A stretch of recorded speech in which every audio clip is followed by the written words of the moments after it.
Vivo.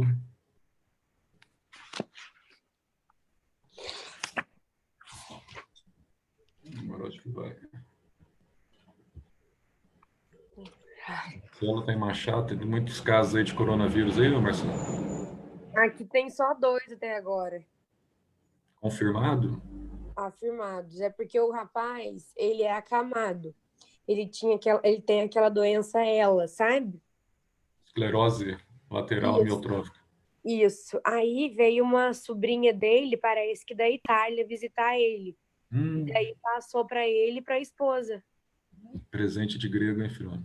Então, Presente de aí agora tá os dois. complicado. Ele e a esposa estão com a Covid, então. Aqui Aham, ele apenas meio isoladão mesmo. só teve um caso confirmado mesmo, né? Que é o FENS até agora. É, Então, aqui teve esses dois por conta de ser, como é que fala? É, foi marido e importado, mulher, né? né? E ele era acamado também, então ele dependia dela. Aí, Tinha como, né? então, fazer o quê? Nossa. Pois é, infelizmente aconteceu.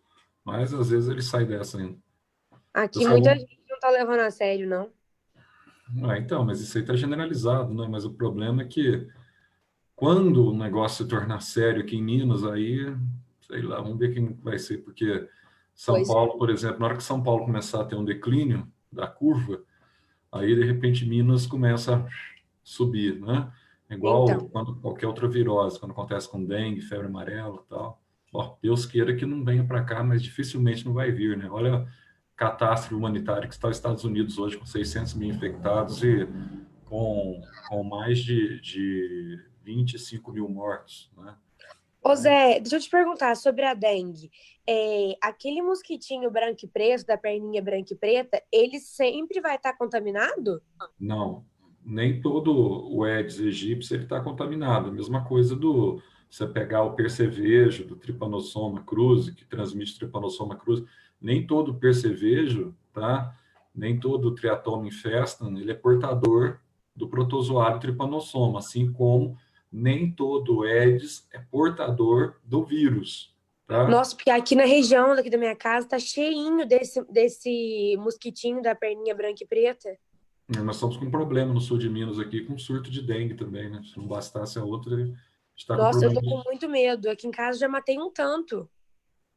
Ah, eu vou te recomendar que você use mesmo o SBP, viu? Tá? Compra aquele meio sem cheiro e passa, porque Ah, melhor você inalar um pouco de SBP do que você passar por dengue depois. Ninguém merece aquilo. nossa, eu Dengue. vou comprar esse negócio então, porque aqui em casa tá Tem cheio que de passar, dengue. porque não tem outro jeito, não tem outra solução, entendeu? E eu sou Melhor. muito alérgica a tudo. É bom, aí pro SBP aí, eu não sei. Mas às vezes não te dá nada, não te dá alergia, não te dá nada, não.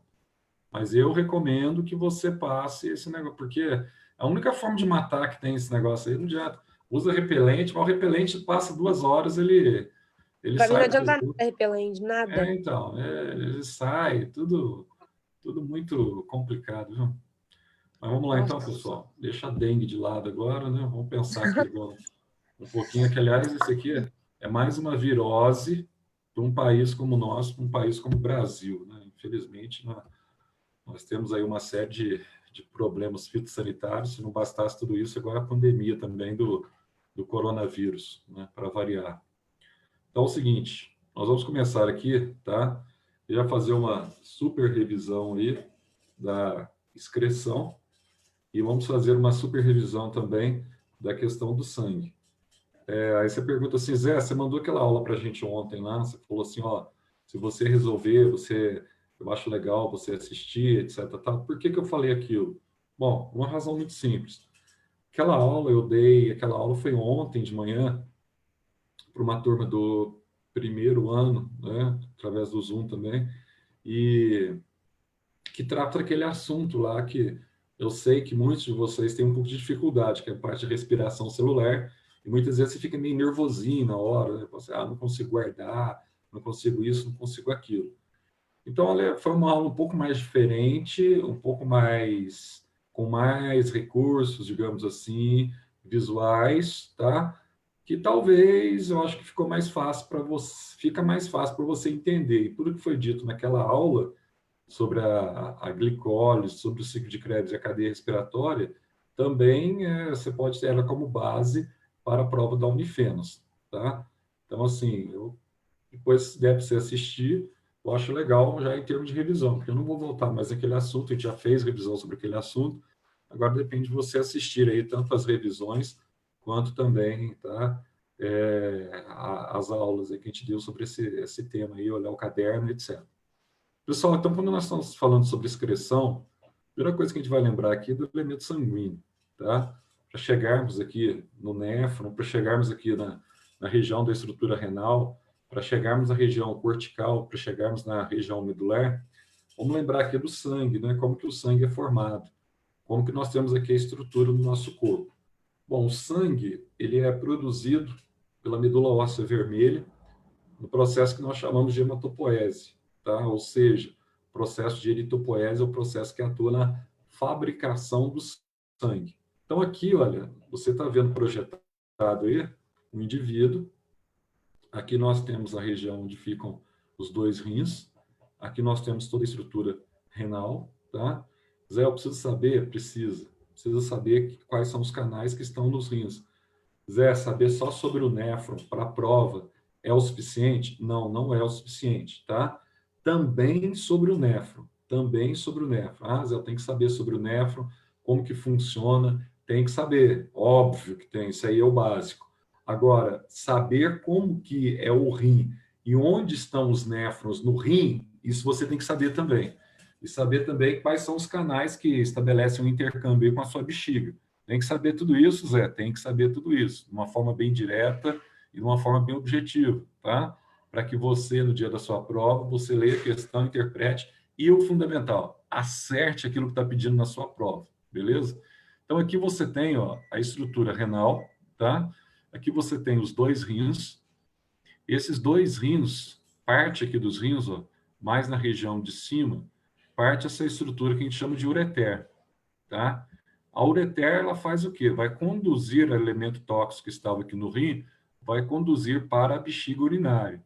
Então, da bexiga tem acesso à uretra, da uretra vai sair para o meio externo, tá? Então, através do órgão reprodutor, tá? Masculino ou feminino.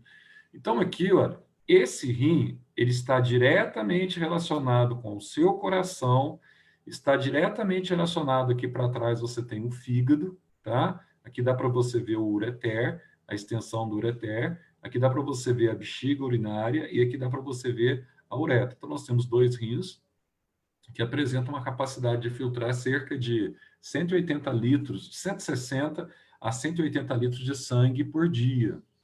Aí vai também depender da volemia sanguínea sua, tá? Quanto de água que você ingeriu ao longo do dia, etc. Tal.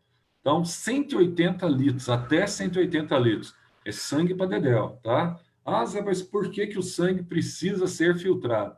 Bom, o sangue precisa ser filtrado por uma razão bastante simples. Qual que é a razão bastante simples que leva o sangue a ser filtrado? Bom, você sabe que o sangue, tá? Ele contém toxinas que foram acumuladas no processo da digestão. Zé, como assim toxinas acumuladas no processo da digestão? Bom, forma bem simples de você entender. Toxinas como? Bom, toda vez que você digere uma proteína em peptídeos, que são frações menores, isso cai também, né? Em peptídeos, que são frações menores, você digere essa proteína em peptídeos e, posteriormente, essa proteína ela é digerida numa micromolécula capaz de ser absorvida pelo sistema digestório, tá? Que são os aminoácidos. Bom, esses aminoácidos, quando eles caem no sangue, tá? Você vai ter um probleminha aqui com esses aminoácidos. Então, qual seria o probleminha que você tem com os aminoácidos quando eles caem no sangue? O probleminha é bem simples. Nem todos os aminoácidos estão perfeitinhos, estão bonitinhos, caindo no sangue, etc. Tal. Nem todos estão assim. Alguns aminoácidos, tá, sofrem aí desnaturação, tá? Algumas proteínas também que já estão no sangue, tá, sofrem desnaturação, não proteínas que foram absorvidas, porque proteínas não são absorvidas, mas proteínas sanguíneas sofrem desnaturação e liberam o radical amônia, tá? Aí vai liberar o radical amônia. Então, ao sofrer desnaturação e ao liberar o radical amônia, você vai ter um problema. Essa amônia é algo extremamente tóxico, tá? Como é algo extremamente tóxico, a amônia, como que essa amônia ela vai ser eliminada, tá, do seu corpo? Como que essa amônia ela vai ser erradicada? Por quê que essa amônia não pode ficar no seu corpo? Aí, olha, pensando já na prova da Unifenas, você tem que lembrar de alguns detalhes aqui com relação a essa amônia, porque ela não pode ficar no seu corpo, antes da gente entrar na excreção. Então, vamos lembrar na prova da Unifenas. Pensando nessa prova, você tem que lembrar o seguinte: como a amônia é extremamente tóxica, tá? E a amônia depende de passar pelo fígado para diminuir a sua toxidez, toma cuidado. Por que pessoas que têm cirrose hepática têm problemas seríssimos na parte cognitiva? Às vezes o cara fica meio doidão, meio pirado, começa a não falar mais coisa com coisa. Por que isso acontece? Por quê? Lembra disso que nós vimos lá na aula, lá atrás? O que está acontecendo? Se o fígado não funciona, no fígado, a gente sabe que acontece um processo vital, que é o processo da ureogênese. O que acontece no processo da ureogênese? Durante o processo da ureogênese, você vai ter a conversão da amônia em ureia. Qual que é a diferença? A amônia é muito tóxica para o seu sangue. A ureia é menos tóxica para o seu sangue. Então, o que está acontecendo aí, Zé? Está convertendo amônia em ureia? Estou convertendo amônia em ureia. Você não vai esquecer disso, tá? Agora, se o teu fígado está combalido, se o teu fígado tem algum problema, alguma deficiência, como, por exemplo, ele tem uma inflamação interna provocada, tá, pela cirrose hepática, que é uma inflamação do fígado, então o que vai acontecer com essa amônia? Essa amônia ela não consegue ser convertida em ureia de forma satisfatória, porque o teu fígado está duro, está enrijecido, não está funcionando. Cirrose é um processo irreversível. Então, o teu ciclo da ornitina ou o processo da ureogênese, tá? Ele está deficitário, está problemático. Se ele está problemático, o que fazer nessa situação? O que nós vamos fazer nessa situação onde o seu fígado está com defeito, tá? Então, presta bem atenção no que eu vou te dizer. Quais são os sintomas iniciais da cirrose? Primeiro sintoma, acúmulo de amônia no sangue. Não esqueçam disso, tá? Acúmulo de amônia no sangue. O teu rim, ele não é projetado para filtrar amônia. O teu rim ele foi projetado para filtrar sangue com ureia. Então, ó, essa amônia, à medida que ela vai acumulando no sangue, o excesso dessa amônia, ela vai interferir na sua parte cognitiva, na sua parte encefálica, tá? É uma toxina que vai, entre outros locais do seu corpo, ela vai influenciar o seu cérebro. Como ela vai influenciar o seu cérebro, vai influenciar o cérebro de uma pessoa que tem problema com alcoolismo, o que vai acontecer com essa pessoa que tem problema com alcoolismo? Aí ele vai começar a delirar, que é comum na pessoa que tem cirrose, tá? Não fala coisa com coisa, aí vem memória antiga, a pessoa começa a delirar. Isso por quê? Isso porque o seu fígado não está funcionando adequadamente, tá? Da mesma forma acontece com pessoas que fazem hemodiálise muitas vezes. Essas pessoas que fazem hemodiálise, tá? Muitas vezes o fígado também não está mais funcionando adequadamente, há um acúmulo, ou até a hemodiálise em si, ela não é suficiente e acumula amônia no sangue, além daquilo que dava para a amônia acumular. Então, olha só, essa amônia retorna no cérebro, a pessoa começa a ter alucinação, começa a ter visão de eventos, etc. tal, por um problema hepático inicialmente, que vai estourar nos rins. Mas é um problema hepático, tá? Porque você não está tendo o ciclo da ornitina. O que fazer nesses casos? Você vai ter que incentivar a sua função hepática para que, através da sua função hepática, você consiga aí restaurar por completo essa atividade do fígado para que a amônia seja novamente convertida em ureia. Isso não é fácil. A maior parte dos casos de cirrose hepática, o indivíduo vem a óbito mesmo, tá? A maior parte, não é raridade o indivíduo ele se safar dessa situação. Mas se a amônia ela está sendo convertida em ureia, beleza. Então, essa amônia convertida em ureia, ela está sendo convertida de uma substância muito tóxica para uma substância menos tóxica, capaz de ser filtrada através do sistema renal. Aí a pergunta é, Zé, como que ela é filtrada? Tá? Então, uma coisa que você não vai esquecer, para mim. Eu tenho a molécula de NH3 no sangue, que é amônia, proveniente de dejetos liberados na digestão proteica. Eu tenho essa molécula de amônia, chegou no fígado, ela é convertida num radical cetoamina. Amônia proveniente de quê, Zé? De dejetos, toxinas liberadas na quebra das proteínas no processo digestório, tá? Então, nem todas as proteínas são completamente quebradas ao longo da digestão. Algumas proteínas, elas são, na verdade, digeridas, mas não são digeridas completamente. Muitas vezes o polipeptídeo ele se quebra e libera o radical amônia. Aí essa amônia fica no sangue. Aí essa amônia ela tem que ser liberada do sangue, tá? Esse dejeto, essa excreção, essa toxina tem que ser liberada. Aí o fígado faz o quê?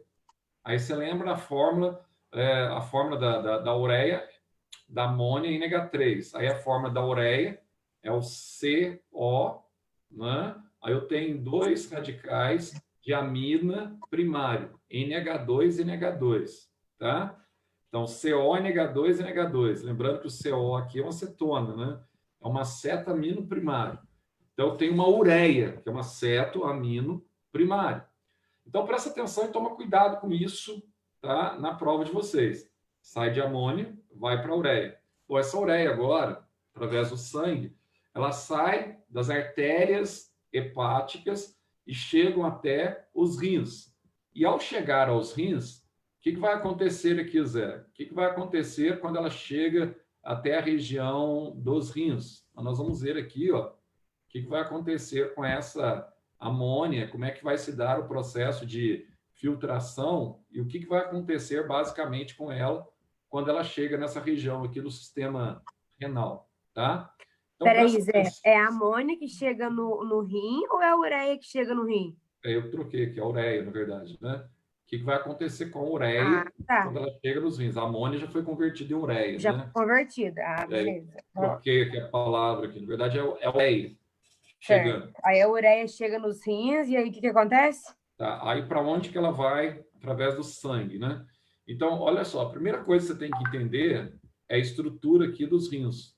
Ó, o rim, isso você tem que saber.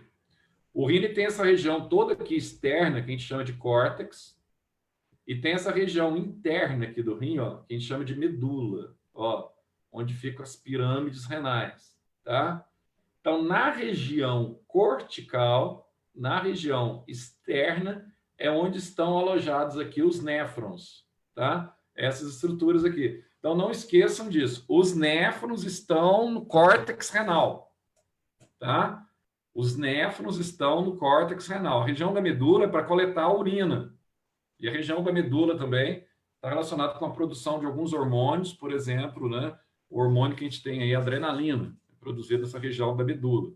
Já nessa região de cima aqui dos rins, ó, você tem um polo aqui, na região superior renal aqui, ó, você tem uma glândula, e essa glândula ela está alocada na região cortical, que é as suprarrenais, que é uma glândula da prova de vocês sabem disso, não vou voltar a falar, vou falar sobre ela nessa aula, mas vocês estão cansados de saber do papel, da função das glândulas suprarrenais e da importância que ela tem para vocês para a prova, tá? Então, olha que detalhe interessante. Então, Zé, nos rins, eu tenho cerca de 1 milhão de estruturas dessa aqui, ó, nessa região periférica aqui, que são os néfrons, exatamente. Eu tenho cerca de 1 milhão dessas estruturas que são conhecidas como estruturas nefrídeas, ou também conhecidas como néfrons, tá? Ah, Zé, como que é essa estrutura? Tentei aqui, né, pegar uma fotinho para vocês verem aí, para vocês acompanharem no caderno de vocês, tendo em vista que isso aqui já é uma revisão, então está tranquilo, é uma coisa que vocês já estudaram. Vocês têm que só se atentar aqui para alguns detalhes que talvez aí pela distância de tempo que nós passamos desde que a gente viu essa aula, tá? Vocês prestem atenção aqui em alguns detalhes bastante simples e bastante significativos para a gente recordar, tá? Primeira coisa que você tem que saber, como que esse sangue com ureia ele chega aos rins? Então, o sangue com ureia chega aos rins através da artéria renal, tá? Então, você está vendo em vermelhinho aqui, ó, toda essa região aqui da artéria renal. Você fala, Zé, esse desenho aqui, ele está meio tortinho, né, em relação àquele desenho que você passou em sala. Porque a gente desenha ele aberto, assim, né, sistemático, assim, para favorecer você enxergar. Mas aqui ele está meio tortinho mesmo, mas aqui dá para você enxergar aqui as partes iniciais aqui, ó, chegando até aqui, ó, onde vai formar o glomérulo de Malpighi, né, nessa região. Então aqui você presta bem atenção, porque, olha só, quem que está chegando aqui, ó? Está chegando nos rins as ramificações da artéria renal. Ai, Zé, agora eu fiquei atento, porque eu sei que sistema circulatório é matéria da prova. E você vai dar uma aula para a gente, de revisão de sistema circulatório, né, Zé? Claro que eu vou dar uma aula sobre revisão do sistema circulatório, assim como vou dar uma aula sobre revisão de botânica. A gente vai ver várias revisões ainda, né? Então, tem tempo ainda, a gente vai ver se a prova, né, acontecer realmente em maio, dia 17 e tal, vai dar tempo, né? De qualquer forma, vai dar tempo. Se acontecer depois, vai dar mais tempo ainda, tá? Aí é o seguinte, ó, você tem aqui a artéria renal, e essa artéria renal aqui, ó, ela começa a sofrer uma série de ramificações a partir dessa artéria. Ramificação da artéria nada mais é do que a diminuição do calibre da artéria. Então, quando essa artéria ela diminui o calibre, tá? Essa artéria, ao diminuir o calibre, ela deixa de ser uma artéria e passa a ser uma artéria de calibre menor, que a gente chama de arteríola. É uma artéria fininha de calibre menor, tá? Aí, partindo desse sangue que está Ô, Zé, eu não carregado entendi essa parte. Você pode voltar, por favor? sobre a ramificação, Você falou que chega nos rins através da artéria renal, depois eu não entendi muito bem. ela sai do fígado através da artéria renal para chegar nos rins através da artéria renal, né? Mas antes dela entrar nos rins, ela sofre aqui uma ramificação. Ela vai diminuir o diâmetro dessa artéria. Então, uma artéria, ela tem mais ou menos esse diâmetro aqui, para vocês terem uma noção, ó, tá? É muito grosso. Tanto que quando rompe, não dá tempo nem se abrir o cara já está morto, né? A infecção. Ele tem hemorragia interna generalizada. Então, ó, essa artéria que está vindo do fígado, a artéria renal, que saiu a artéria hepática, depois chega no fígado como artéria renal, ela não chega assim, com um calibre desse tamanhão aqui, ó, grandão, não, tá? Ela sofre essas ramificações aqui, ó. Ramificação de artéria, quando ela diminui o calibre, nós chamamos de arteríola, quando isso acontece. Ela deixou de ser grossona tal e ramificou para chegar na região do néfron, tá vendo aqui? Então, ó, eu tenho aqui uma arteríola que está conduzindo o sangue arterial carregado de ureia até o néfron. Essa arteríola que conduz o sangue arterial até o néfron, a gente vai chamar aqui de arteríola aferente, tá? Essa que está conduzindo o sangue repleto de ureia até a região aqui, ó, do néfron. Qual que é a região do néfron que ela está chegando aqui, a arteríola aferente está chegando? Está chegando nessa região aqui, que é um novelo de capilar sanguíneo, tá? Esse novelo de capilar sanguíneo, o que é o capilar, Zé? Aí os fios, ó, são do tamanho, da espessura de um fio de cabelo seu aí, ó, tão fininho que é, tá? Esses fios aqui, enovelados, compõem o que nós chamamos de glomérulo de Malpighi, tá? Então, aqui está o glomérulo de Malpighi. Quem que está trazendo o sangue? Arteríola aferente, tá? Para ser filtrado. Então, ó, esse glomérulo está recebendo sangue, recebendo sangue, recebendo sangue. Aí você pergunta para mim assim, Zé, e se a volemia que ele está recebendo, ele está recebendo muito sangue nesse local, o que vai acontecer, Zé, se ele recebe muito sangue? Bom, muito simples. Se ele receber muito sangue, tá? Sistematicamente, nem todo o sangue que ele receber aqui na região do glomérulo consegue ser filtrado, ou seja, consegue ser interceptado por essa cápsula renal aqui, que a gente chama de cápsula de bomba. Ele não entra, nem todo que está entrando, se a volemia for muito alta, ele não consegue entrar. Bom, se ele não consegue entrar, o sangue que não foi filtrado nesse primeiro ciclo, ele abandona aqui, ó, a arteríola eferente, é a arteríola de saída. Ele vai abandonar o néfron, tá vendo aqui, ó? Vai abandonar o néfron, arteríola eferente, e vai voltar para a circulação. Aí, posteriormente, ela voltando para a circulação, ela vai voltar aqui, ó, pelo ramo da artéria renal, tá? Vai voltar por aqui e vir pela arteríola aferente novamente para ser filtrado. Então, mesmo que ela não seja filtrada no primeiro ciclo, ela volta novamente para ser filtrada. Fala, Marcelo. Então, ele abandona o néfron pela arteríola eferente e vai para onde? Aí vai para o sangue de novo, para a circulação periférica, depois volta através da artéria renal aqui, ó, vai voltar através da arteríola aferente para ser filtrado. E isso quando você tem uma volemia muito grande, volume de sangue muito grande chegando aqui, tá? Se esse volume de sangue está chegando em grande quantidade, o que vai acontecer? Então aqui, ó, não dá para ele filtrar tudo aqui, não dá para passar para a cápsula. Então o excedente que não deu, ele sai pela arteríola eferente para voltar depois. Mas não quer dizer que não vai ser filtrado. Ele vai ser filtrado. E lembrando que nós temos 1 milhão de estruturas como essa aqui, ó, que você não pode esquecer, nos nossos rins, tá? Se você tiver uma infecção que a gente chama de glomerulonefrite, você está quase, não posso falar esse nome, mas tudo bem. Glomerulonefrite, Ô Zé, você pode está falar assim, que quase perdendo o rim. Glomerulonefrite, Ó, por que você está quase perdendo o rim? Se a infecção atingir 2/3 do teu rim, você vai ter que fazer hemodiálise, tá? Teu rim para de filtrar. Glomerulonefrite, provocado normalmente por uma bactéria, né? Que é Streptococcus staphylococcus. Então, é uma bactéria terrível, que provoca infecção renal. Tem muita gente que tem um sintoma, não trata, quando vai ver já perdeu o rim. Aí já era. Como que chama a bactéria? Não, o nome da bactéria é Streptococcus staphylococcus. As principais bactérias que provocam. Mas isso aí não é importante, bactéria, não, tá? O nome não é importante. Tá, é importante saber que é glomerulonefrite? Não, saber que a glomerulonefrite é uma das principais causas de infecção nos rins, tá? Não tem nada a ver com cálculo, não, tá? Aí você tem tanto a glomerulonefrite como você tem a pielonefrite, que é a infecção que sobe da bexiga e atinge os rins também, né?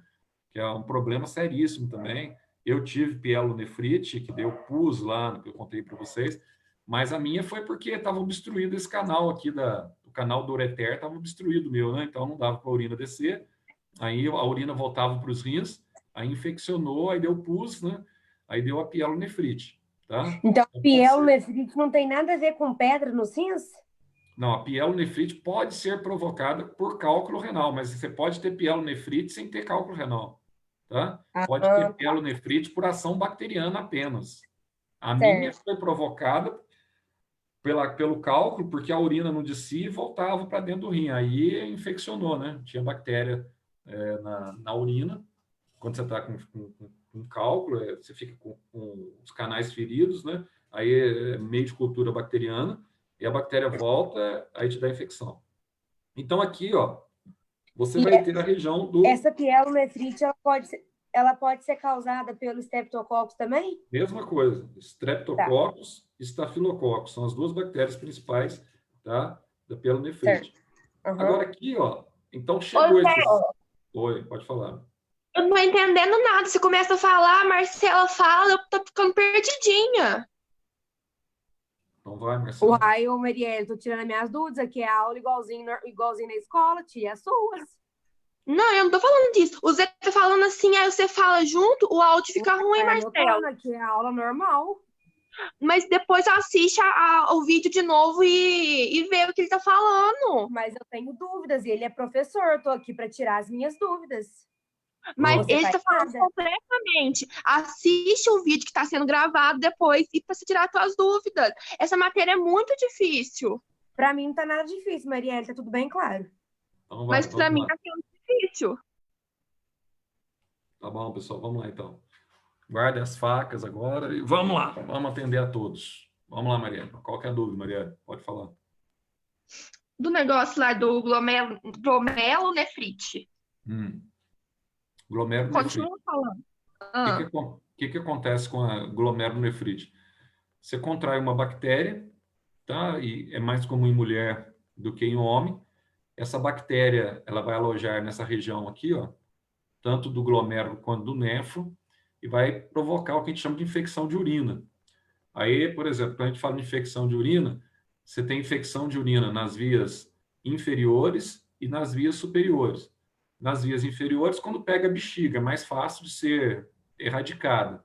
Agora, quando pega essa região de cima aqui, ó, quando ela sobe da bexiga para os rins, é pielonefrite. Quando ela surge diretamente nessa região, é glomerulonefrite, tá? Aí começa essa infecção nesse local aqui, ó. Aí o que vai comprometer? Vai comprometer a filtragem do sangue. Além de você ter uma bactéria aqui que pode ser até letal, tá? Que é o caso aí da bactéria streptocócica. Então, uma pessoa que desenvolve glomerulonefrite, se a infecção atingir 2/3 dos rins dessa pessoa, o que vai acontecer? A filtração dessa pessoa, do sangue, passa a ser totalmente comprometida. E essa pessoa, além de combater a bactéria com antibiótico, ela vai ter que fazer hemodiálise, tá? Se não, se ela deixar a infecção, essa infecção ela vai sair da região do glomérulo, aqui ela já está bem próxima do sangue, né? A infecção ela passa para o sangue, aí você vai ter o processo que a gente chama de septicemia, que é infecção aguda generalizada no sangue, aí a chance da pessoa vir a óbito por uma infecção renal é muito grande. Então, mulher tem mais infecção renal do que o homem, que é natural, porque o órgão reprodutor da mulher é para dentro, então ela tem a maior tendência de contrair bactérias internas, né, e coletar essa bactéria que vai para a bexiga, assim vai, sobe para os rins, do que o homem. Não quer dizer que o homem não tem, o homem também tem, obviamente, mas a mulher tem que tomar muito cuidado, porque às vezes, né, vai, tá com a dorzinha, não sei o que, tal, não vai olhar, quando vê, 2 dias depois já está com glomerulonefrite já estabelecida e que está correndo o risco de perder os rins, literalmente, ou ficar aí refém de hemodiálise a vida toda, tá? É um processo bastante complicado. Toma cuidado com essas duas doenças que interferem, então, na filtração renal, tanto a glomerulonefrite quanto a pielonefrite, tá? Então, lembrando, glomerulonefrite, normalmente ela surge diretamente nessa região dos rins, do néfron, e a pielonefrite começa com aquela infecção, quando a pessoa vai urinar, assim, sente que a urina está mais quente, ou se não aparece que o cheiro, o odor da urina está forte, parece não, está forte, tá? Começa na bexiga, sobe para a urina, pielonefrite. Atinge diretamente o néfron, glomerulonefrite, tá? Que vai interferir na filtração. Então, voltando aqui, ó, no caso da filtração sanguínea, o que vai acontecer aqui, ó?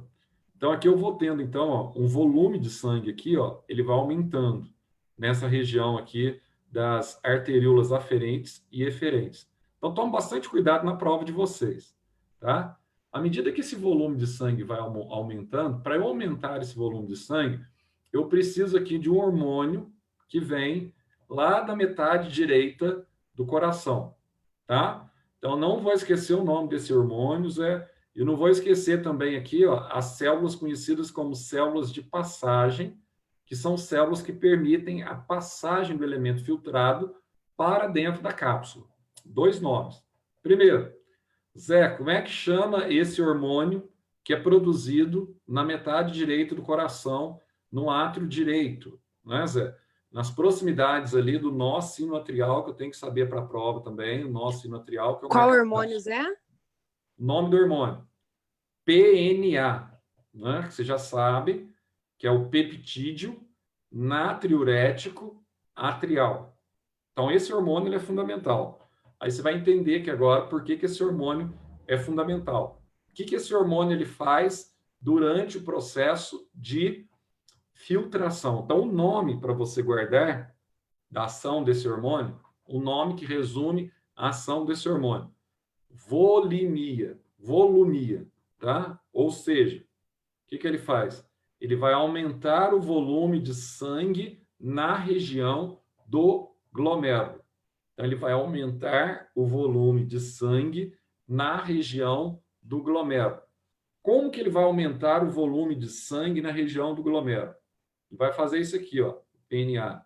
Entre outras funções que ele tem também, mas a principal que eu quero que vocês guardem para mim, ele vai dilatar a arteríola aferente, que recebe o sangue com ureia, tá?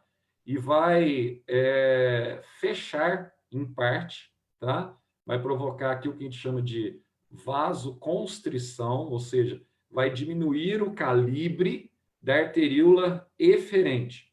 Então, ele vai aumentar o calibre da aferente e vai diminuir o calibre da eferente. Para quê? Para ele conseguir aprisionar maior volume de sangue aqui dentro, ó, nessa região aqui do glomérulo. Então, quanto maior o volume de sangue aqui aprisionado, maior vai ser a capacidade de filtração. Como eu disse, Zé, eu tô com muita água no sangue, eu tomei muita água, etc. tal. Às vezes, no primeiro ciclo, você não consegue filtrar todo o sangue. Aí o sangue ele roda na arteríola eferente e volta pela aferente para ser filtrado. Você não vai deixar de filtrar o teu 160, 180 litros de sangue por dia. Então, Zé, ele vai fazer caber mais sangue nessa cápsula, é isso? Ele vai, na verdade, ele vai aprisionar maior volume de sangue, né? Ah, Porque tá. Uhum. se ele fecha a saída e abre mais a entrada, que está acontecendo aqui, a entrada é arteríola aferente, a saída é arteríola eferente. Se ele abre mais a entrada e fecha a saída, está fechando bastante a saída, você vai ter uma expansão ali dentro, né, do glomérulo. Então, essa região aqui do glomérulo aqui, ela vai expandir, tá? Vai aumentar o volume aqui, ó, aumenta a volumia de sangue. Como aumenta o volume de sangue aqui, ó, o que vai acontecer aqui, ó?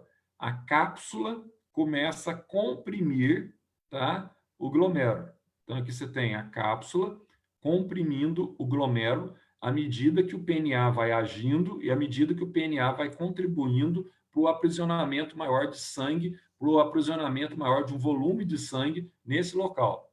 Bom, se você tem um aprisionamento maior de sangue nesse local, vai acontecer o quê? A cápsula está apertando, a cápsula vai apertando, apertando, apertando, até que o líquido que está aqui, ó, o líquido que está nessa região do glomérulo, ele começa a extravasar e passar por essa cápsula aqui, ó. Aí você não pode esquecer. Primeiro, Zé, quais são as principais células de passagem? Essas principais células de passagem nós chamamos de podócitos. Nossa, Zé, não pode esquecer esse nome. Podócitos. São as células que favorecem a passagem. Passagem de quem, Zé? Passagem de um líquido semelhante ao plasma sanguíneo, que não tem proteínas maiores. Então, esse líquido tem vitaminas? Tem glicose? Tem sais minerais? Tem alguns lipídios na forma de ácido graxo e glicerol digerido? Tá? Tem aminoácido? Tem. Só não tem macromoléculas maiores, como, por exemplo, algumas proteínas maiores, que é a proteína, por exemplo, fundamental, que desencadeia a cor vermelha no sangue e que também é responsável pela condução de oxigênio no sangue. Então, essa proteína fundamental nós chamamos o quê? Hemoglobina. Então, por isso que nós não urinamos vermelho, porque o material que está sendo filtrado, o material que está sendo coletado pela cápsula, tá? É basicamente água, sais minerais, açúcar, gorduras, aminoácidos e assim vai, tá? Moléculas menores. Os podócitos não conseguem transferir hemoglobina para dentro. Ah, Zé, mas por que eu urino sangue? Você tem que saber isso aí também, porque tem situações que eu estou urinando sangue. Lógico que pode ter situação que você está urinando sangue. Por quê?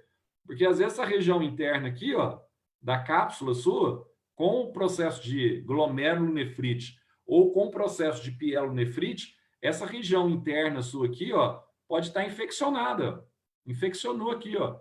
Como ela está infeccionada, está tudo infeccionado, inclusive aqui os túbulos podem estar infeccionados, ele pode desprender aqui, ó, sangue, tá? E esse sangue, que é produto da infecção, vai sair da sua urina. Mas isso aí não é o sangue proveniente da hemoglobina que foi absorvida pela cápsula. Isso não acontece, tá? É produto de uma infecção renal mesmo. Uma inflamação, vamos dizer assim. Inflamação interna. Oi. Eu tenho uma dúvida. É o seguinte, todo o sangue do corpo, ele vai passar nos rins para ser filtrado antes de voltar para o coração, para ele poder ser distribuído pelo corpo, certo? Pelos rins e pelo sistema linfático, certo? Então, o caminho que ele vai fazer é passar primeiro pelos rins para depois voltar para o coração. Para depois retornar ao coração, sim. Ele tem, obrigatoriamente, ele tem que passar pelo rim. Não tem como. E outra forma de você limpar o sangue também, que é a forma secundária, através do sistema linfático, né? Onde você tem os vasos linfáticos, você tem leucócitos ali, que vão estar não limpando o sangue da ureia, mas limpando o sangue de toxinas, né? Você tem os dois mecanismos, renal e linfático. Tá, mas é isso mesmo. Todo o sangue tem que passar. Mas aí ele vai voltar pelas veias Aí veia renais. renal. Isso, tá vendo aqui azul aqui, ó? Aí você Certo. tem veia renal aqui, ó. Tá vendo? Aí ele vai ser capturado aqui, ó, pela veia renal e vai retornar ao coração, tá? Certinho, muito obrigada. Ok. Olha só, então aqui, ó, o que está acontecendo aqui, ó? Então, o sangue, ele vai passar, então, apenas o elemento plasmático e esses nutrientes que eu mencionei, ele vai para dentro aqui, ó, da cápsula, tá? Como ele vai para dentro da cápsula, o que vai acontecer aqui, ó, quando ele entra aqui na cápsula, tá? Esse elemento que entrou na cápsula aqui, ó, a maior parte dele é elemento que pode ser reciclado. E aqui também passou a ureia. Não vamos esquecer da ureia, que é a toxina, que esse é o princípio fundamental para você filtrar. Então, aí, ó, aqui dentro da cápsula, você tem, então, ureia, você tem, então, os elementos plasmáticos aqui, ó, semelhante ao plasma sanguíneo mesmo, tá? Que é um material, a princípio, ele é meio incolor, tá? O que vai estabelecer aquela cor meio amarelada, a gente já viu que é a parte da bile que foi reabsorvida e direcionada para cá, que é a urobilina, tá? Então, ó, esse material, nós vamos ter aqui, tá? Ele é conhecido, então, como material filtrado. Aí, ó, uma coisa você vai guardar para mim. Na verdade, a filtração, ela passa por duas paredes. Guarda bem isso para mim, tá? Ela vai passar por duas paredes durante a filtração. Dois tecidos. O primeiro tecido é o tecido aqui, ó, do glomérulo. Quando ele sai do glomérulo, ele está sofrendo aqui, ó, a primeira filtração através da ação das células de passagem, tá? Depois, ó, quando ele entra nessa região aqui da cápsula, ele passa pelo tecido da cápsula, de revestimento da cápsula. Então, você tem duas membranas com permeabilidade seletiva que realizam, então, essa filtração, tá? Do material que está no sangue para entrar na cápsula. Então, a primeira membrana é do vaso sanguíneo, do glomérulo, das arteríolas, e a segunda membrana é a própria membrana de revestimento da cápsula. Não esqueçam disso. Isso vai ser fundamental para vocês, tá? No vestibular. Aí, esse líquido filtrado aqui, ó, tá aqui agora. Ah, Zé, mas nesse líquido filtrado eu tenho muita água, eu tenho sais minerais, eu tenho açúcares que podem ser reaproveitados. Óbvio que pode ser reaproveitado. Aí vai um outro detalhe, um outro dado que você tem que saber. Que dado é esse, Zé? Fala para mim.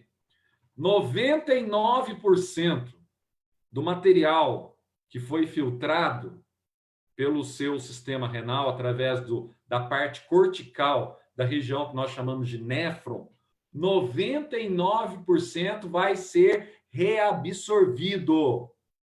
Apenas 1% desse material é que vai formar o que nós chamamos de urina. Você não vai esquecer disso, tá? Ou seja,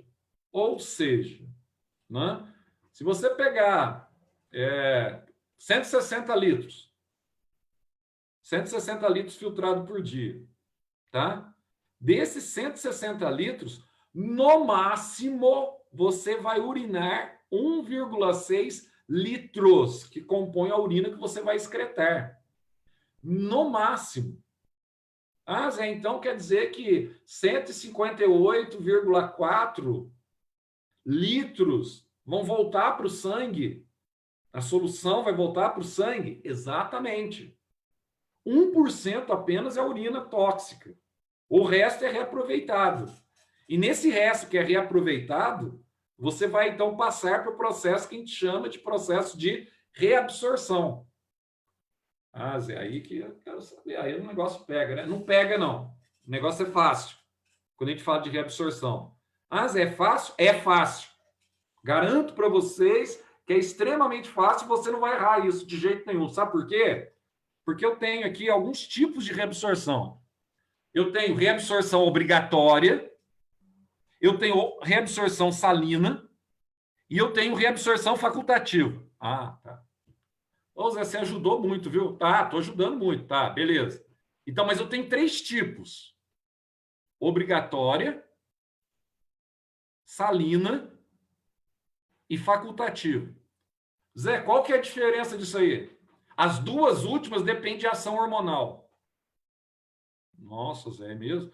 As 2 últimas dependem de ação hormonal.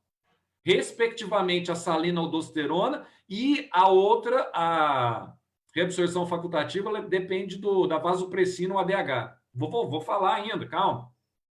E a primeira reabsorção, que é o elemento, é o tubo que está próximo. Presta atenção, vou falar para vocês assim, bem devagarzinho. É o tubo. Tubo, a gente fala tubo aqui, que você está enxergando isso aí na projeção como se fosse um tubo. Na verdade, isso não é um tubo. É um micro tubo. Então, a gente vai chamar de túbulo. Um negócio muito fininho, muito pequenininho, tá? Então, um microtúbulo, ou seja, um túbulo. Ah, Zé, esse túbulo, esse primeiro túbulo que você está mostrando para a gente aqui, ele está próximo, todo ele aqui, ó, que você está acompanhando comigo aqui, ó, ele está próximo à cápsula. Não está? Está próximo à cápsula. Ah, então, por isso que a gente chama de túbulo contorcido. Ele não está todo contorcido aqui, que você está vendo aí, ó. Ele está todo contorcido. É por isso que você chama de túbulo contorcido.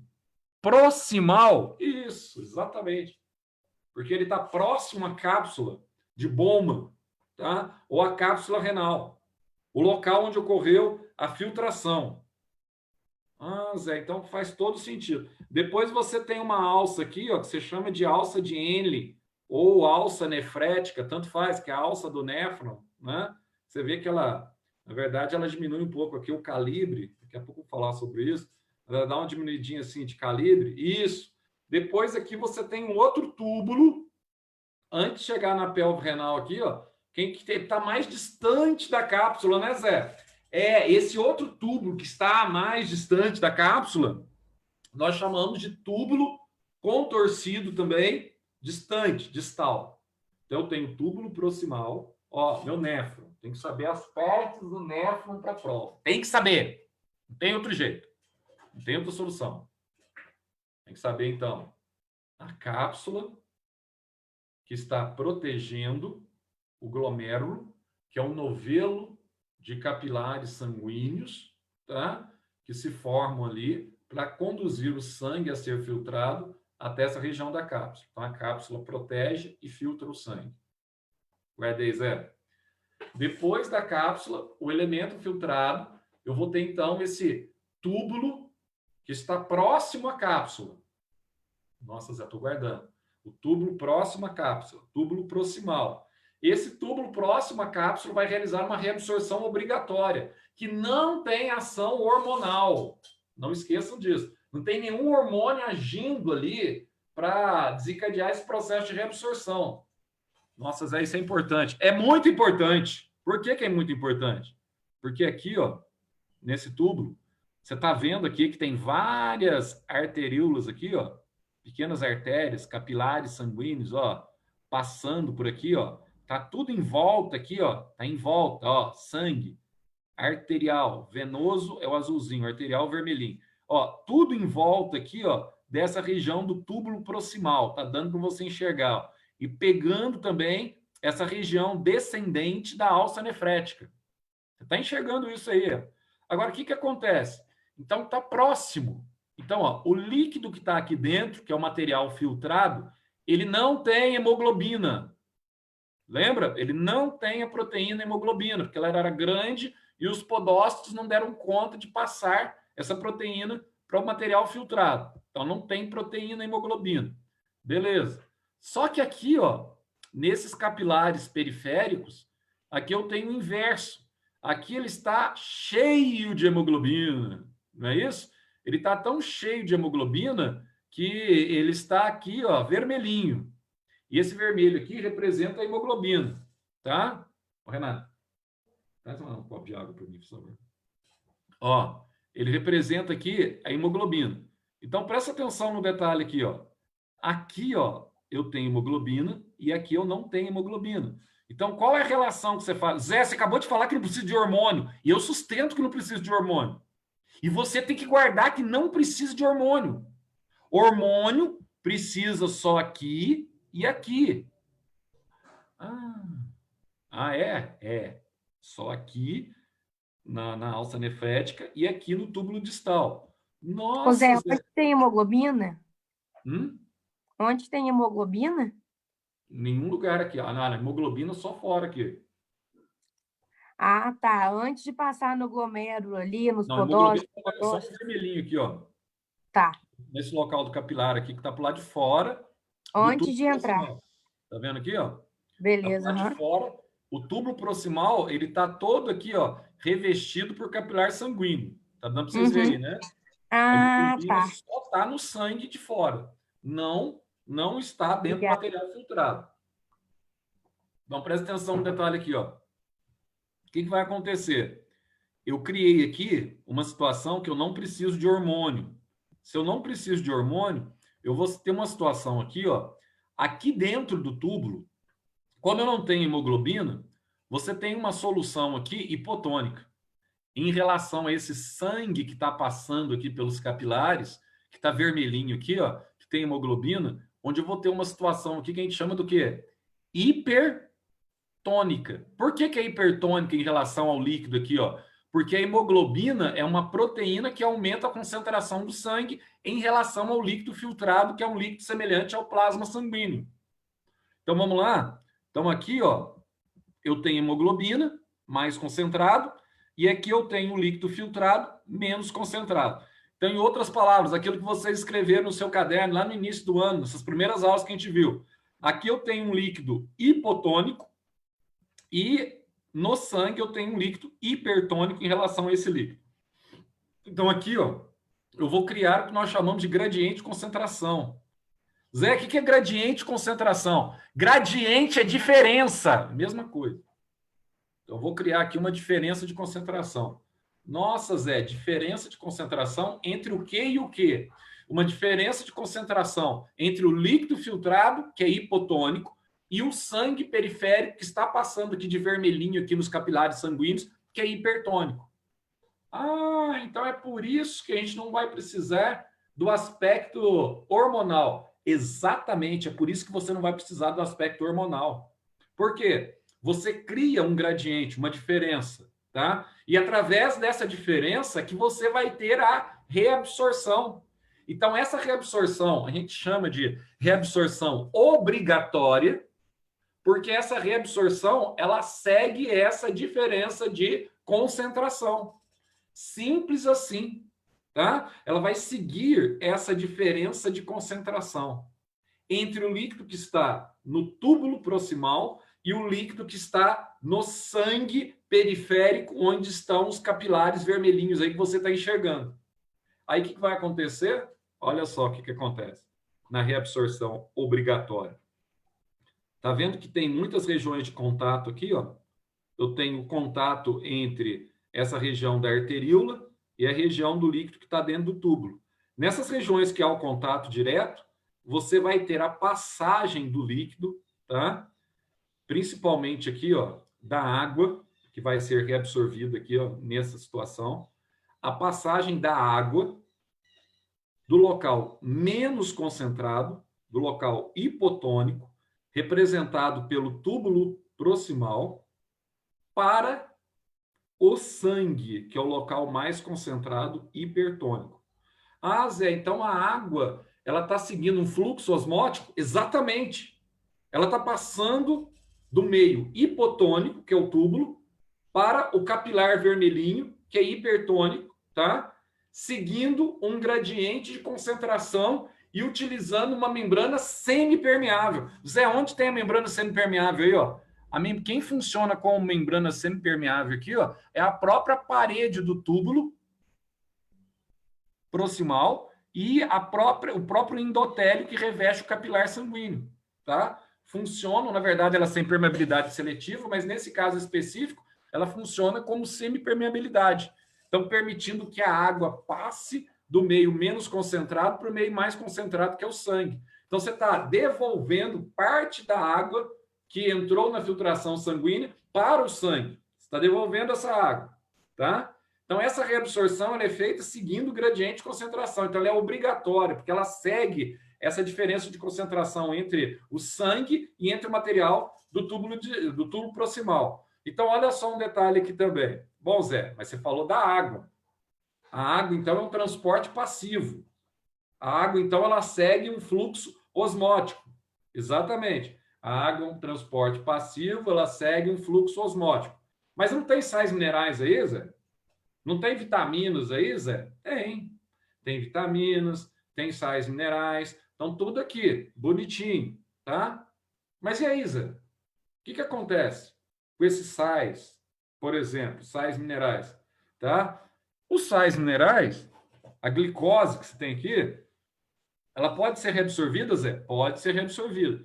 Só que ela vai seguir o gradiente de concentração? Vai seguir o gradiente de concentração. Meio hipotônico para o meio hipertônico. Só que como que se dá essa passagem, Zé? Aí você vai ter a passagem através do processo que nós chamamos de transporte o quê? Ativo. Porque na osmose, você não pode esquecer, ó. Conceito de osmose, Zé. Osmose é passagem da água através de uma membrana semipermeável, tá? Do meio menos concentrado para o meio mais concentrado, onde passa o solvente e não passa quem? O soluto. Então, você tem um transporte passivo que não gasta energia. Agora, e como é que eu faço para eu passar o soluto? Para eu passar os sais, a glicose? Qual que é a forma, qual que é o artifício que nós vamos utilizar aqui para a reabsorção desses sais, para a reabsorção dessa glicose? Bom, o artifício é muito simples, tá? Como é que nós vamos ter aqui, Zé, essa reabsorção aqui, ó? Muito simples, transporte ativo. Aí vai gastar energia da célula, tá? Vai gastar o ATP produzido na respiração celular, que você já tem que saber aquele assunto lá, né? Dominar completamente. Então, vai passar aqui os sais, tá? Os sais, eles são devolvidos também, grande parte dos sais, nem toda a água e nem todo o sal vai ser reabsorvido aqui, ó. Tanto que você tem outras reabsorções aqui, tá? Ao longo do tubo. Mas a maior parte da água e dos sais, grande parte dos sais, são reabsorvidos por osmose e transporte ativo, respectivamente. Nossa, Zé, é tão simples assim? É tão simples assim. E a pergunta que eu te faço agora, onde você tem aqui ação hormonal, tá? Nessa região do túbulo proximal? Então, nós não tivemos nenhuma ação hormonal, tá?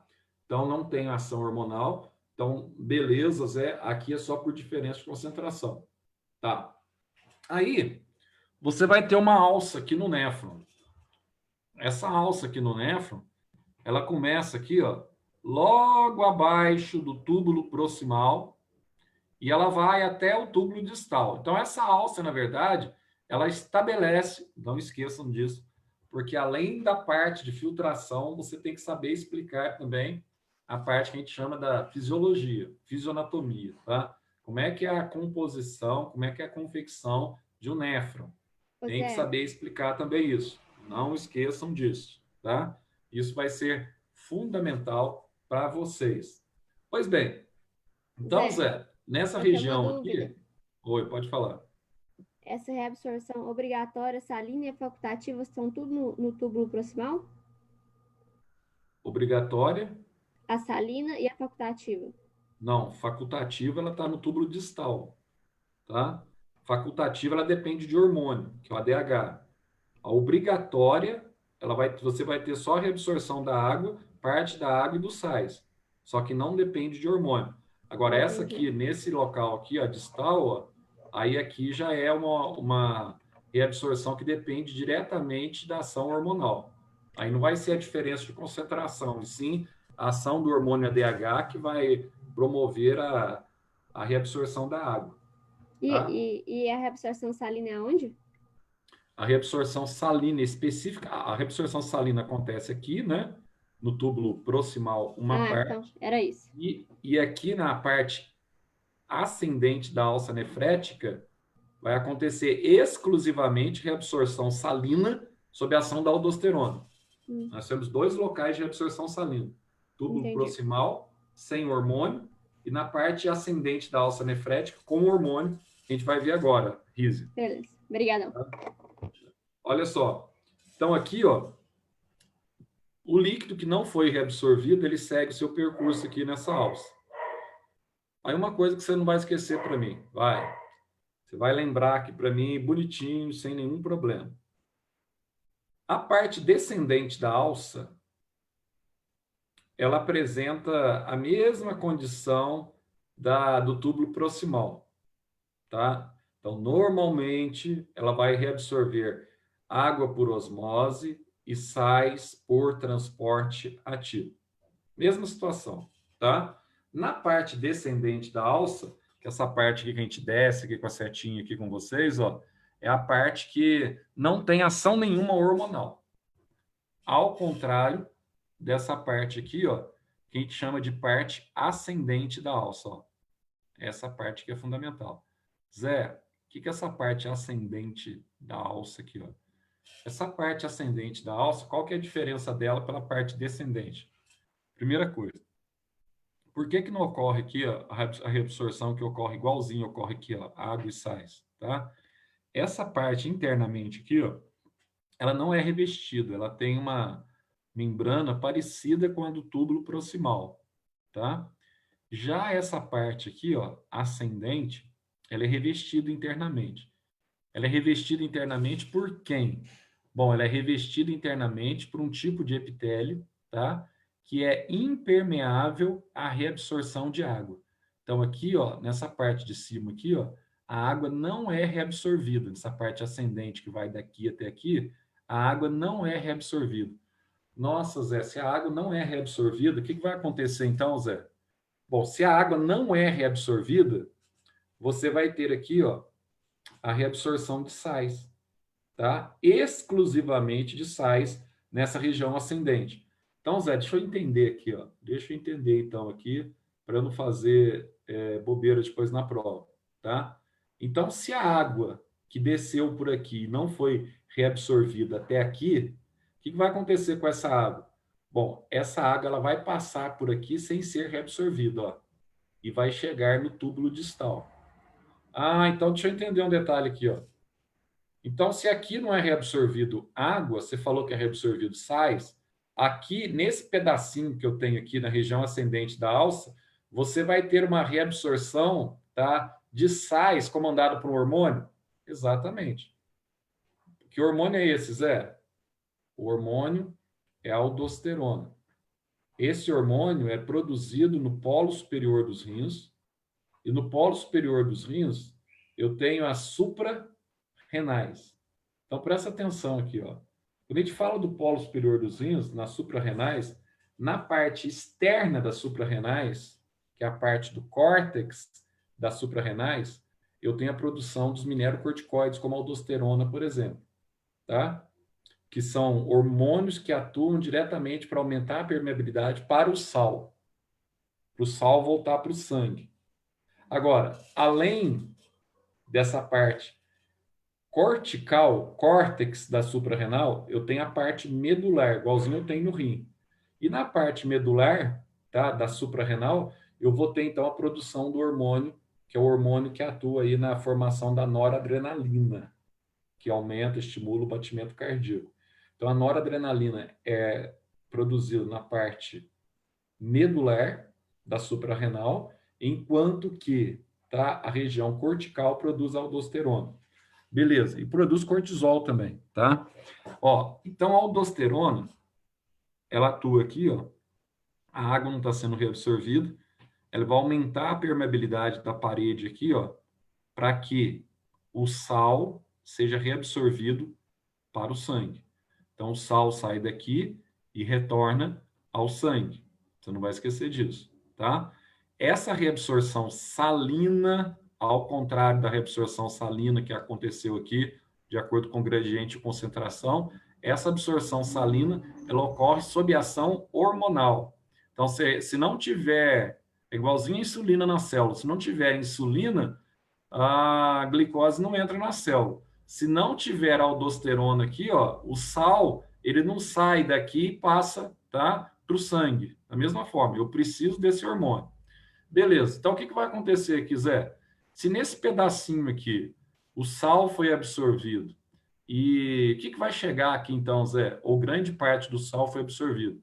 Essa solução que chega aqui agora é uma solução que tem muito mais água do que qualquer outra coisa, tá? Do que sal, por exemplo, porque sal já foi absorvido aqui e aqui. O que chega aqui agora no túbulo distal, contorcido distal, é mais a água. Aqui eu tenho maior concentração de água, tá? De uma solução diluída, que tem mais água do que qualquer outra coisa.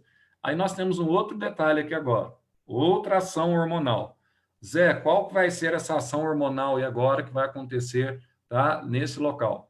Bom, aí você tem a região do hipotálamo, tá? Nessa região do seu cérebro. Nessa região do hipotálamo, você vai ter aqui, tá, a produção de um hormônio que é produzido no hipotálamo e é armazenado numa glândulazinha que a gente tem aqui, que é o tamanho, tá, de uma ervilha. Essa glândula fica assim, ó, você pegar aqui a metade da tua cabeça e entre os teus olhos, e lá no centro, aí você tem uma glândula ali minúscula, tá, que vai armazenar, só serve para armazenar a neurohipófise, que é a parte posterior da hipófise. Ela não produz nenhum hormônio, ela apenas armazena hormônio, tá? Ela vai armazenar o hormônio ali. Zé, que hormônio é esse que ela está armazenando? O hormônio é a vasopressina, também conhecido como ADH. Nossa, Zé, vasopressina ou ADH, que legal. Esse hormônio, Zé, ele vai ser utilizado para quê? Toda vez que, ó, o teu organismo, ele detecta que você tem um volume de água nessa região aqui, ó, para evitar que esse volume de água ele saia totalmente na forma de urina e você venha a ter desidratação corpórea, então nessa região aqui do túbulo distal, esse ADH, tá? Ele desce da região da neurohipófise, onde ele foi produzido, ele cai no sangue e através do sangue ele vai atingir o que nós chamamos aqui de células-alvo. Quem são, Zé, essas células-alvo? São as células-alvos que compõem essa região aqui, ó, do túbulo distal. Nossa, Zé, que legal, células-alvo que compõem a região do túbulo distal. Exatamente, células que compõem a região do túbulo distal. O que esse hormônio vai fazer quando ele chega por retroalimentação positiva ou feedback positivo? O que ele vai fazer quando ele chega até essas células-alvo? Ele vai atuar na permeabilidade dessas células, tá? Então, ao atuar na permeabilidade dessas células que compõem o túbulo distal, ele aumenta a permeabilidade dessas células para que elas possam reabsorver a água excedente que está sobrando ali, tá? Reabsorver o máximo possível de água. Claro que um pouco de água você tem que liberar para que tenha diluição da ureia e a ureia saia, tá? Então, você vai ter que liberar um pouco de água, que a propósito, a ureia é branca e não amarela, tá? O que é amarelo é a bile que você libera. Então, você acha que a ureia é amarelo, não é amarelo, não. É meio branco. Ô, Zé, Oi. então, na alça néfrica que não tem absorção de água, isso? Na parte ascendente da alça nefrética, na parte Isso. ascendente só, né? Ascendente. Aham. Ascendente da alça nefrética, não ocorre reabsorção de água. Só ocorre reabsorção de sais sob comando da aldosterona. Certo. E nas suprarrenais, em qual parte delas que Cortical. é produzido aldosterona? Na parte cortical, na parte externa. Tá? Ah, tá. Cortical. Aham. Na parte E medular, a noradrenalina? de noradrenalina. Certo? Na parte cortical também? Não. Na parte medular, você produz noradrenalina. Na parte cortical, você produz o cortisol, o minerocorticoide e você vai produzir também o hormônio salino aqui, aldosterona. Certo. Então, na parte ascendente da alça, não tem absorção de água. E na parte descendente tem? Tem reabsorção normal de água. A parte Tá. descendente é igualzinho o túbulo distal, igualzinho o túbulo proximal, tá? É a mesma coisa. Tem reabsorção de água por osmose e sais por transporte ativo. Só que a parte descendente, ela já fica na reabsorção facultativa, é isso? Não, na parte descendente da alça, ela continua na reabsorção obrigatória. Não Tá. muda nada em relação ao túbulo proximal. Reabsorção facultativa é só no túbulo distal, tá? Que tem ação. Certo. Na verdade, o ADH ele age aqui também ao longo também aqui, ó, do néfron. Só que quando a gente pontua, a gente especifica os locais assim, é porque é o local que ele mais atua, entendeu? Aí assim, não dá para você falar que atua só no pedacinho e tal, mas o local que ele mais atua é no túbulo distal, o ADH. Não, então, é porque você colocou aqui que na reabsorção salina é o túbulo proximal e a parte ascendente só da alça nefrética. Na reabsorção salina exclusiva na alça nefrética, né? Na parte ascendente. Isso, Agora, na acho. reabsorção sem hormônio nenhum, nesse caso aqui que não tem hormônio, ó, toda essa região aqui, ó, você tem reabsorção salina, mas devido ao gradiente, a diferença de concentração, tá? Inclusive na parte descendente, tá? Tá. Então, olha só, no túbulo distal, o que está acontecendo no túbulo distal, então? Então, o ADH atuou, a água volta para o sangue, e o que sobrar de água aqui, ó, que sobrar de água aqui dentro, vai para essa região aqui, ó, da pelve renal, tá? Então, essa região aqui da pelve renal, a gente chama de ducto coletor. Essa região que vai conduzir a urina para as pirâmides renais, que posteriormente vai liberar essa urina pelo ureter, tem 2 ureter, 20 de cada rim, que vai desembocar na bexiga e depois essa urina sai pela uretra, tá? Agora, um detalhe que você não pode esquecer, e também um detalhe bastante importante da prova. Zé, que detalhe é esse? É a questão do problema com a DH. Você pode ter 2 tipos de problema com a DH. O problema do bloqueio alcoólico, quando o indivíduo ele toma álcool excessivo. Nossa, Zé, o que acontece quando o indivíduo ele toma muito álcool? No outro dia, ele pode ter aquilo que a gente chama de ressaca, né? Ah, Zé, o cara está com ressaca do dia seguinte. Pode estar com ressaca. O excesso de álcool bloqueia a liberação de ADH.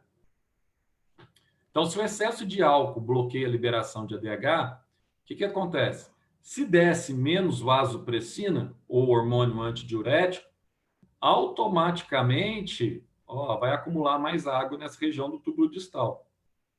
Se acumula mais água na região do túbulo distal e o ADH não está sendo eficiente aqui para a reabsorção, o que vai acontecer? O cara começa a eliminar mais água na urina, aí começa a urinar incessantemente, que é um sintoma da ressaca. Como ele está perdendo mais água, como ele está urinando mais, tá? O que está acontecendo com ele se ele está urinando mais? Zé, ele está urinando muito. Então, uma das etapas que acontecem aí com ele, pelo fato de ele estar urinando muito, ele sofrer desidratação do corpo. Vai faltar água no corpo. Então, como ele está perdendo muita água, está urinando muito, através da está desidratando, então, comum na ressaca é o cara sentir sede, porque ele tem que repor essa água que ele está perdendo, tá? Então, esse sintoma da ressaca ele pode persistir em até 72 horas, mas normalmente passa em até 24 horas, tá? Então, esse é um problema do álcool, do etanol, tá? Bloqueando aí a ação do ADH. Agora, qual que é o sintoma permanente que o indivíduo ele tem uma doença em que ele tem como se fosse uma ressaca permanente? Então, essa doença que transmite esse conceito de ressaca permanente, essa doença nós chamamos de diabetes insípida, que não tem nada a ver com o pâncreas, não tem nada a ver com o controle glicêmico, tá? É uma diabetes devido a um tumor na região do hipotálamo. Nossa, Zé, o cara tem um tumor na região do hipotálamo? Exatamente. O cara tem um tumor na região do hipotálamo. Nossa, Zé, mas e aí? O cara tem um tumor na região do hipotálamo, como é que vai fazer, etc. Tal? Bom, esse tumor inibe a liberação do hormônio ADH, tá? Normalmente você tem um tumor benigno, é o que acontece com pessoa que tem hipoglicemia, tumor benigno também no pâncreas, tá? Normalmente muito difícil acontecer desse tumor evoluir para um tumor maligno, um tumor cancerígeno ou algo do gênero. Então, como você tem um tumor benigno, o que vai acontecer? O único problema é que esse tumor benigno restringe a liberação de ADH. Se restringe a liberação de ADH, na parte terminal aqui no túbulo distal, você vai ter um acúmulo muito grande de água. Então, esse indivíduo ele vai ter um sintoma similar àquele que tem ressaca. Só que o sintoma da ressaca é um sintoma transitório. O sintoma, tá, do problema com a ADH, do problema com a diabetes insípida, é um sintoma permanente. Aí o indivíduo ele pode urinar, pode chegar a urinar até 14 litros por dia, que é um absurdo, tá? Ele sofre um processo de desidratação violento, tem que tomar muita água. Ah, Zé, como é que faz? Tem remédio que trata a diabetes insípida. Só que a diabetes insípida não é uma doença tão simples de ser tratada, tá? Aí o cara muitas vezes tem que ser submetido a um tratamento que vai aí anos tratando para que ele tenha uma melhora significativa. Mas tem medicação que ele toma que melhora a sua eficácia com relação à reabsorção de água por parte do túbulo, tá, distal. Então, fechando essa parte aqui, para a gente não esquecer, então vamos lembrar aqui então, vai, uma forma bem ágil, bem direta, a gente falar do mecanismo renina-angiotensina. Oi. Eu tenho uma pergunta sobre como que a aldosterona vai implicar na pressão. No aumento da pressão sanguínea, né? Da pressão que você fala, da pressão sanguínea ou a pressão do líquido que está dentro do... Na pressão sanguínea. Tá. Então, o que acontece aqui, ó? É a próxima etapa que a gente vai falar aqui com vocês. Então, ó, veja só. O sal, a maior parte do sal, uma parte foi reabsorvida aqui e outra parte aqui. Só que aqui por ação da aldosterona, tá? Então, ó, quando você tem a ação da aldosterona, o que acontece? A parede aqui fica permeável ao sal e o sal sai daqui e retorna ao sangue, tá? Como o sal está retornando ao sangue na reabsorção salina, quando você aumenta o teor de sal no sangue, o que acontece com o teu sangue? Teu sangue vai ficar mais o quê? Hipertônico. Como ele fica mais hipertônico, ele consegue, então, retirar água do meio. Como ele consegue retirar água do meio, você aumenta a pressão arterial, tá? Então, você tem um aumento, uma elevação na pressão arterial, porque o sangue está mais concentrado. Aí você fala assim, ó, mas o indivíduo ele é hipertenso, Zé. Qual que é o problema dele quando o indivíduo é hipertenso normalmente? O problema do indivíduo hipertenso está exatamente aqui, ó. Não está no coração dele. O coração ele vai sofrer o reflexo da hipertensão, tá? É bem verdade também que a hipertensão ela pode ser desencadeada por entupimento de vaso sanguíneo, tá? Mas tudo está relacionado à reabsorção de sais. Por que você fala assim, ah, Zé, comi uma carne muito salgada? O que acontece com a tua pressão quando você come comida salgada? Não sobe? Agora, se esse mecanismo seu aqui, ó, se tiver um problema, liberar muita angiotensina, se você liberar muita aldosterona, você vai reabsorver muito sal. Se você reabsorve muitos sais, o que acontece com o teu sangue? Fica mais concentrado. Como ele fica mais concentrado, você vai aumentar a pressão do sangue, a pressão dentro do sangue. Por isso que muitos remédios para pressão alta, a maior parte deles, eles atuam exatamente aqui, ó, para diminuir, tá, o processo de liberação do hormônio aldosterona e para aumentar, com antidiurético, aumentar a micção da pessoa. E a pessoa começa a urinar mais. Quando ela urina mais, quando ela toma diurético, a hidroclorotiazida, por exemplo, ela vai perder mais sais. Como ela está perdendo mais sais, o que acontece com essa pessoa? Então, a tendência é ela acumular menos sais no sangue. Se ela acumula menos sais no sangue, a pressão dela cai, tá? Esse é o princípio do remédio para pressão. Então, sal, ele torna o sangue hipertônico, e ao tornar o sangue hipertônico, você tem naturalmente uma elevação da pressão arterial. Mas e a pessoa que tem a pressão normal? A pessoa que tem a pressão normal não tem problema nenhum. O volume de sal que é reabsorvido aqui, a quantidade de aldosterona que é liberada, tá? É o volume normal. Então, se o volume é normal, beleza, não tem problema. Você não vai ter problema de hipertensão, tua pressão arterial vai ficar normalzinho. Aí você tem que entender uma outra coisa aqui, puxando já aqui, antes de a gente fazer uma revisãozinha aqui na parte da filtração. O rim, ele tem uma capacidade interessante. O rim, ele produz uma enzima que é conhecida como renina, tá? Essa enzima ela é fundamental para o mecanismo de atuação da aldosterona nessa região. A gente está falando aqui, ó, a aldosterona vem aqui e atua aqui. Mas como que a aldosterona vem aqui e atua aqui? Então, o rim, ele produz uma enzima que é a enzima renina. Vocês têm até aí no caderno de vocês aí a sequência, como que ocorre, etc. Tal. E o fígado, ele produz, tá, um precursor inativo, proteico, que a gente chama de angiotensinogênio. Então, o que acontece? O fígado, ele produz o angiotensinogênio a partir das células que a gente chama de hepatócitos e libera esse angiotensinogênio, tá, para o sangue. Aí vem, então, essa enzima renal. O que essa enzima renal ela faz? O que a renina faz? Ela vai quebrar o angiotensinogênio, tá, na proteína que nós chamamos de angiotensina. Aí você tem as duas formas da proteína angiotensina, a forma ativa e a forma inativa, tá? Vai depender das circunstâncias fisiológicas que o teu organismo está necessitando, das condições bioquímicas que o teu organismo está necessitando. Você está com a pressão baixa, você precisa elevar a tua pressão arterial. Então, a angiotensina ativa, ela vai fazer o quê? Ela vai estimular a suprarrenal, e ao estimular a suprarrenal, você vai ter a liberação do hormônio que a gente chama de do hormônio aqui que eu acabei de falar.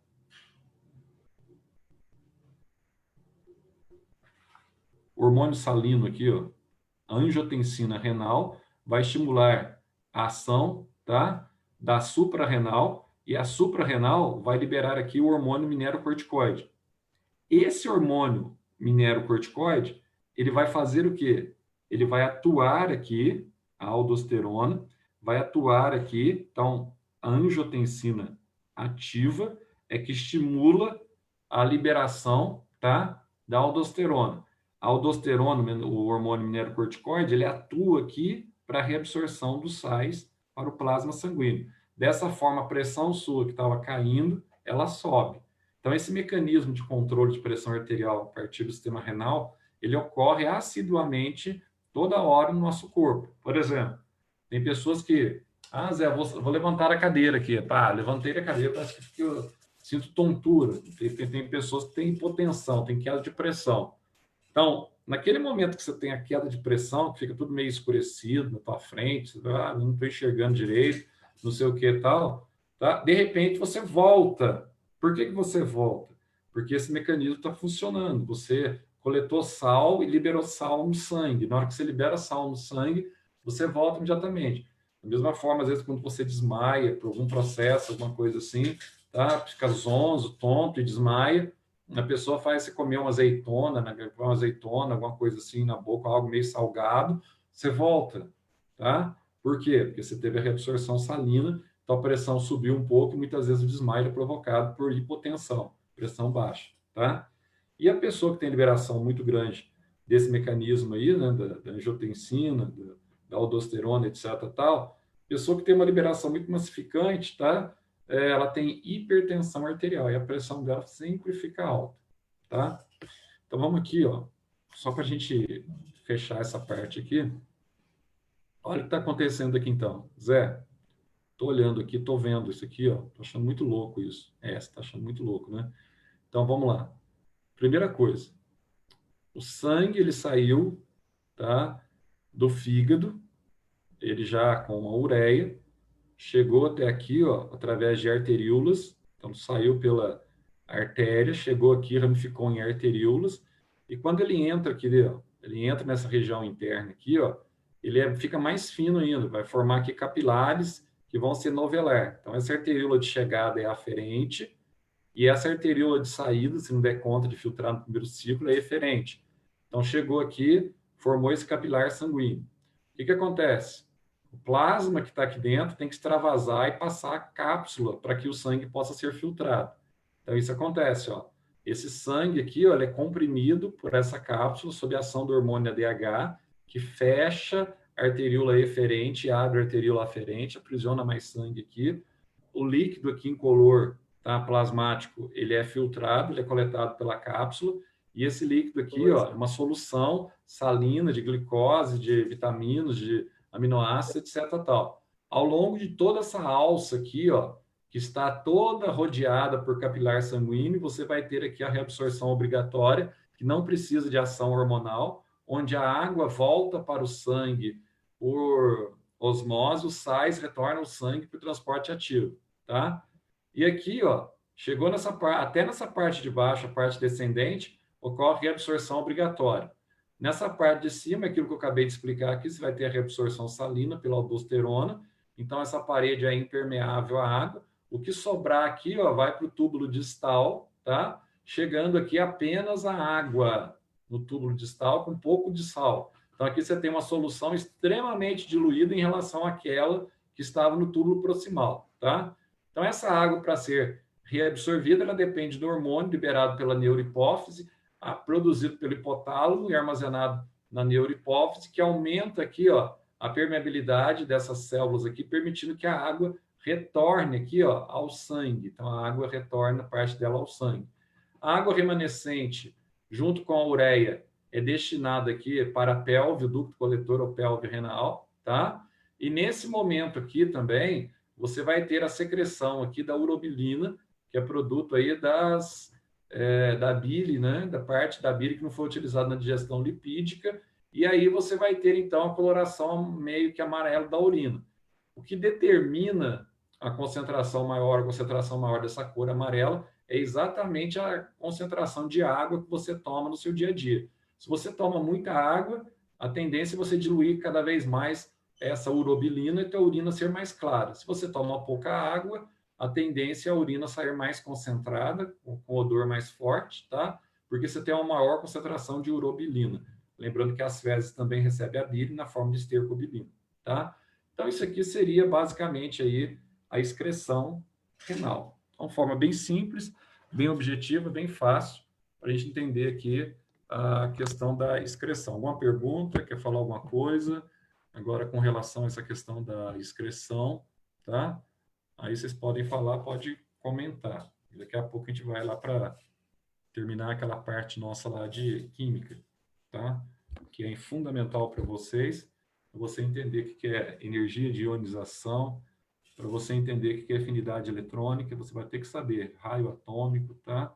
Vai ter que saber isso para a prova de vocês. Alguma pergunta, pessoal? Ô Zé, é tudo que tá no caderno, então, basicamente, né?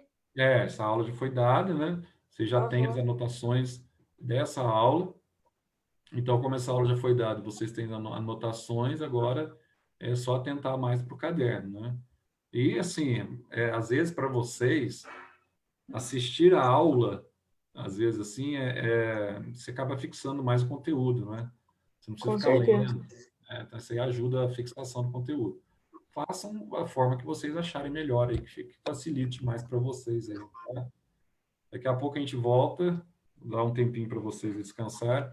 Daqui uns 20 minutinhos eu volto com vocês na química. Ok? Ô Zé, Oi. tem algum outro fator que influencia na coloração amarela da urina, sem ser a urobilina? O principal fator é a urobilina, mas tem fatores sim que dependem da tua nutrição, né? Então, de acordo com aquilo que você come no dia a dia, você come muita verdura, alguma coisa assim do gênero, tá? Aí você tem a parte da verdura que é formada por elementos amarelos, tá? Então, quando você tem o cloroplasto no vegetal, você tem o cloroplasto, o xantoplasto e o litoplasto. O xantoplasto, exclusivamente, que você come do vegetal, ele libera uma substância amarela que no vegetal é utilizada para coloração das flores, coloração dos frutos amarelos, etc. Tal. Dos grãos, tá? Então, quando você vai liberar isso, se você come uma concentração maior, né, de hortaliça, etc. Tal, tendência também isso aí aparecer na urina também, essa concentração, tá? E a própria mistura da ureia concentrada, embora a ureia seja branca, mas se você misturar com outros produtos, vai adquirir também uma cor meio amarelada, tá? Então, depende da tua nutrição, a cor da urina também, não é só da urobilina, não. Beleza, obrigado. Valeu. Né, que hora que vai voltar a aula? Vamos voltar daqui. Vamos voltar lá para as... Que horas são agora? Pode voltar lá para as 10 para as 11, né? Vamos falar um pouco aí. Ok. 10 para as 11. Eu volto, eu mando o link para vocês.